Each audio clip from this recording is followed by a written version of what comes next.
Public vice चॅनलमध्ये आपले स्वागत.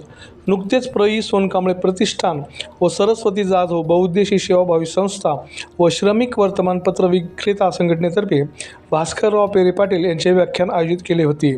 यावेळी माजी न्यायाधीश दर्शन सिंग बेदी, विष्णू कावळे, शिवाजी ढेपले, राजू गायकवाड, चेतना सोनकांबळे, डॉक्टर चंद्रकला जाधव, कैलास जाधव, रामकृष्ण राऊत, अजितनाथ बांगर, विठ्ठल पारटकर, मनोज कुऱ्हाडे, दिलीप जगताप व कृष्णा काळे यांची उपस्थिती होती.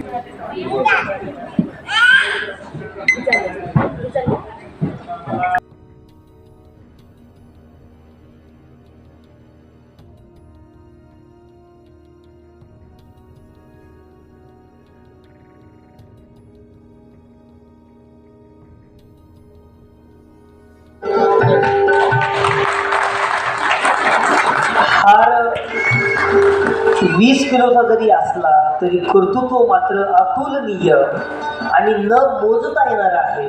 अशा आदरणीय भास्कररावजी पेरे पाटील साहेबांचा सन्मान आपण आज या ठिकाणी करतो. जरा सगळ्यांच्या हातवरती करून जोरदार टाळ्या झाल्या पाहिजे. कारण की माणसा तुझे गीत गावे असे गीत गावे तुझे गीत व्हावे असं महादेव वामनदादा कर्डक म्हणत असतात. माणसांचं गाणं गाणारा माणूस संपादकीय पान खूप महत्वाचं असतं.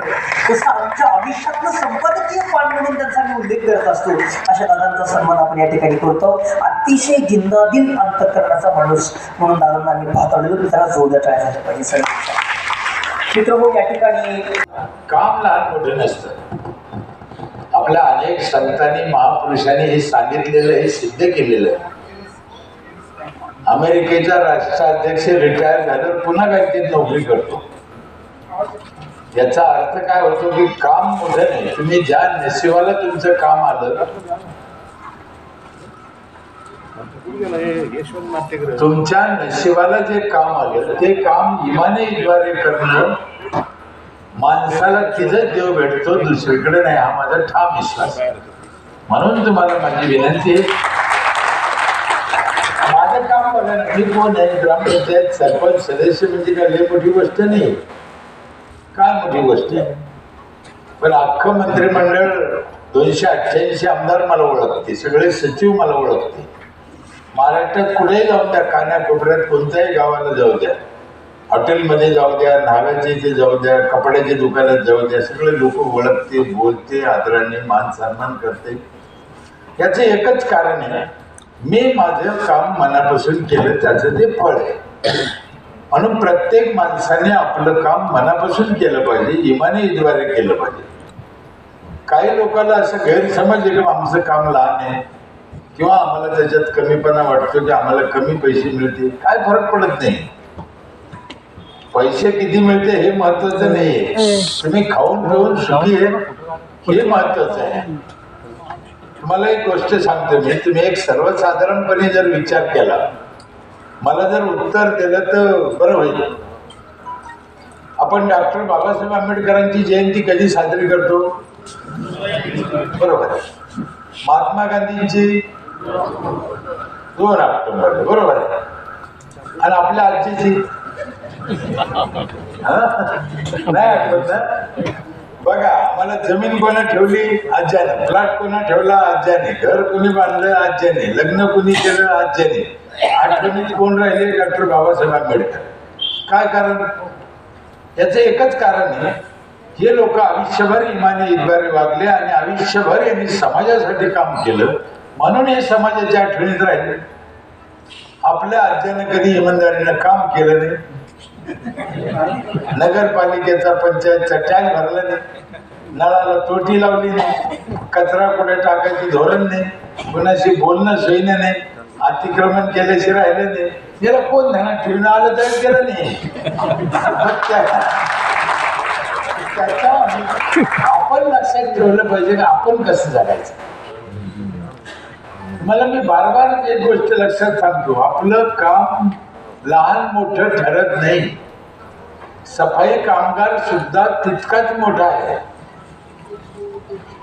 म्हणून ड्रायव्हर पण तेवढाच मोठा, गाडीतला मालक पण तेवढाच मोठा आहे. हे ज्या दिवशी आपल्याला कळत त्या दिवशी आपण सगळे सुखी होऊ. काही नाही हो, काही लागत नाही. 84 लाख जीव आहे या जगामध्ये. कावळा, उंदीर, मांजर, डायनासोर, काय 84 लाख एवढ्या जाती, कोणाकडेच काही नाही माणूस सोडून. बाकीच्या जातीकडे आधार कार्ड नाही, बँक बॅलन्स नाही, बँकेत खातं नाही, लाडकी बहीण नाही, काही नाही, जगत नाही का? अहो उद्या काय खायचं त्यांचा प्रॉब्लेम आहे, त्यांच्याविषयी काही नाही, पण त्यांना कमी पडत नाही. तुम्हाला कसं कमी पडत?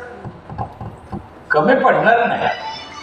गरजेपुरतं संचय ठीक आहे, पण किती असावं याला काही मर्यादा आहे? काय नसतं. माझ्याकडे जर पाहिलं तर मी काहीच नाही. उद्याचा प्रश्न आहे. 1 गुंठा जमीन नाही, पुढे गाड्या नाही, घोड्या नाही, काय नाही. देवाचे उपकार आहे, त्यांनी मला मुलगा पण दिला नाही. बरं झालं, चांगलं झालं नाही गेलं. संघटनेचे अध्यक्ष आपण मागच्याच वर्षीमध्ये 16 लाख रुपये विक्रेत्यांना PM स्वनिधीतून 160 लोकांना मिळवून दिलेले आणि विक्रेत्याचं जीवनमान कसं उंचावता येईल, विक्रेत्यांना कसं पुढं नेता येईल आणि विक्रेते जे आज कोरोनाच्या नंतर जे हालाखीची जीवन जगत आहे तर त्यांना कसं आत्मविश्वास निर्माण करता येईल त्याच्यासाठी हा आपण कार्यक्रम आयोजित केलेला आहे.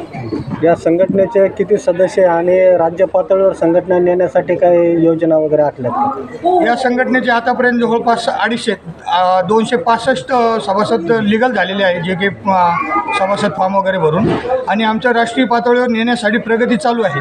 आज आम्ही एक पहिलंच मराठवाडा उपाध्यक्ष म्हणून निवड केलेली आहे आणि आता भविष्यामध्ये आम्ही महाराष्ट्र लेवलला पण काम करणार आहोत. संघटनेचे काही प्रश्न आहेत म्हणजे पेपर विक्रेत्यांचे, तर ते प्रश्न घेऊन तुम्ही शासन दरबारी कधी जाणार आहे का? आणि काय प्रश्न आहेत? आमच्या प्रश्नासाठी आम्ही याच्या अगोदर मागच्या वर्षीच मोर्चा काढलेला होता. तो मोर्चा आम्ही मंत्रिमंडळावर काढला होता कल्याणकारी मंडळासाठी. तर कल्याणकारी मंडळ शासनानं डिक्लेअर केलेलं आहे शिंदे साहेबांना. आता याच्यानंतर आम्हाला जे निधी लागणार आहे, आमच्या ज्या सुख सुविधा, जे काही शैक्षणिक सवलती असेल त्याच्यासाठी आम्ही पण प्रयत्न करणार आहे आणि मंत्रिमंडळाकडे मागणी करणारच आहे. जी मारहाण झाली होती त्याबद्दल काय आहे तुमचं? ते विक्रेतेवर सुरक्षेसाठी काय करण्यात? त्याच्यासाठी आपण प्रयत्न तर करू, काय असेल ते समस्या जाणून घेऊ आणि बघू. या निमित्ताने तुम्ही विक्रेत्यांना काय आवाहन करणार? या निमित्तानं विक्रेत्यांना एवढंच आवाहन करेन की सर्वजण संघटित व्हा, एकत्र या.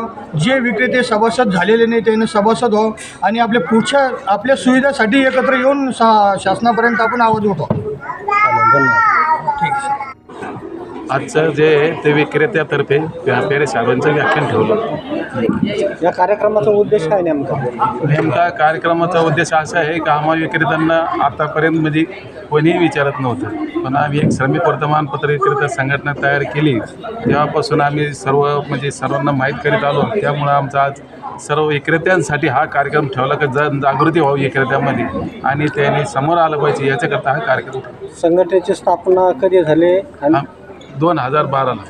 त्याच्या संघटनेमार्फत आतापर्यंत काय काय कार्यक्रम आहेत? आतापर्यंत म्हणजे 160 लोकांना आम्ही 10,000 रुपये